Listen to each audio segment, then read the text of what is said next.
I'm going to read to you the rest of chapter 12, okay? When Ahmed said this, I thought he was very brave. So on Halloween, I brought him one of my favourite Tintin books for him to look at because in it, Tintin stays and fights lots of bad guys, even though the bad guys are bigger and there are lots more of them. There are always lots more of them.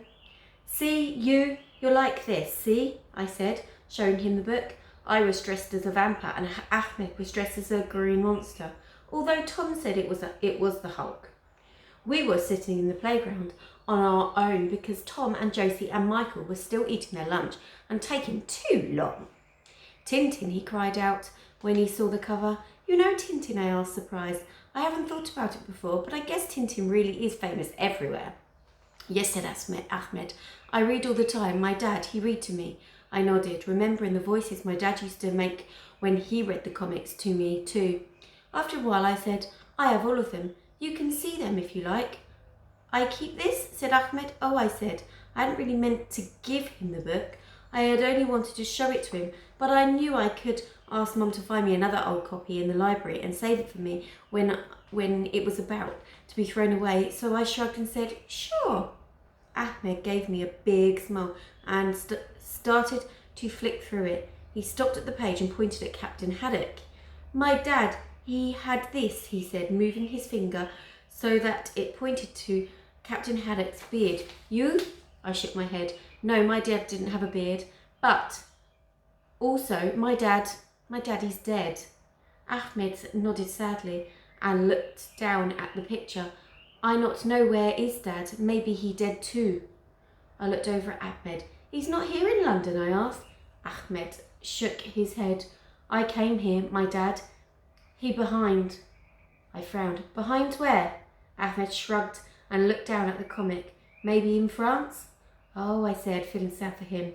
I'd hate it if I didn't know where my dad was or if he was still alive. I wanted to ask who the lady in the red scarf was and whether she could help him find his dad, and where his mum and sister and his cat were.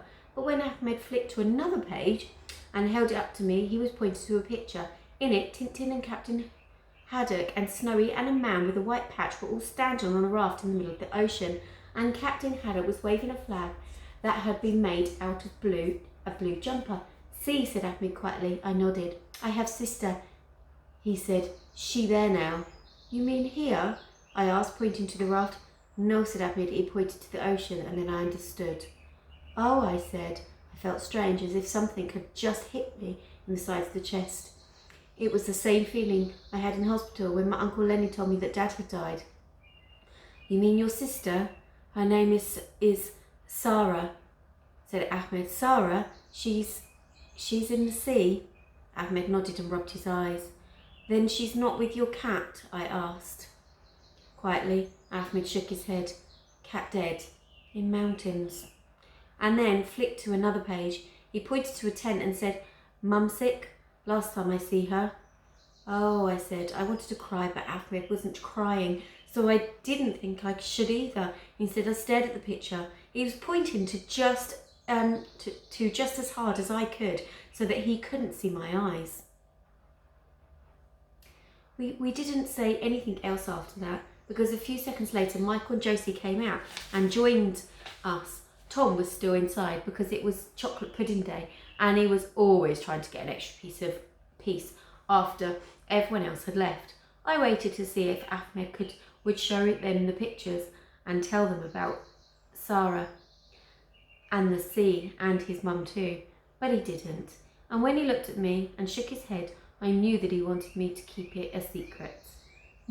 I nodded back and made a silent promise to Ahmed that I wouldn't tell anyone, but I didn't know that I would be forced to break the promise the very next day, because that was when I heard something, and it was something so scary that it just changed everything. All right, okay, so there you are. That's that chapter, and we will continue with another chapter tomorrow. So those of you that are in tomorrow, you can listen to it at school, can't you? And those of you at home can listen to it at home, okay? So enjoy.